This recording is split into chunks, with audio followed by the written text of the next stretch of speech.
वैद्य ने कहा ये क्या कर रहे हो, कोई ढंग का काम नहीं है। हनुमान जी ने कहा क्या ढंग का काम, आप वैद्य है, उसको वैद्य का धर्म बताया।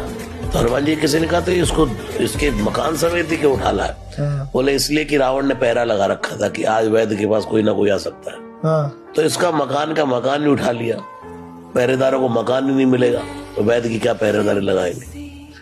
दूसरा, वैद्य अगर यहाँ के कह दे कि मैं अपनी दवाइयां तो वही भूल गया फिर, तो पूरा हॉस्पिटल समेत उठा ला दवाइयां ढूंढ। वैद्य ने कहा कि संजीवनी अगर कोई लाए, हनुमान जी सूर्य उदय होने से पहले राम जी रोने लगे, नहीं हनुमान अब लक्ष्मण को कोई नहीं बचा सकता। सूर्यदेव निकल गए तो लक्ष्मण की भक्ति मिल जाएगी। हनुमान जी ने कहा प्रभु सूर्यदेव मेरा स्वभाव जानते हो।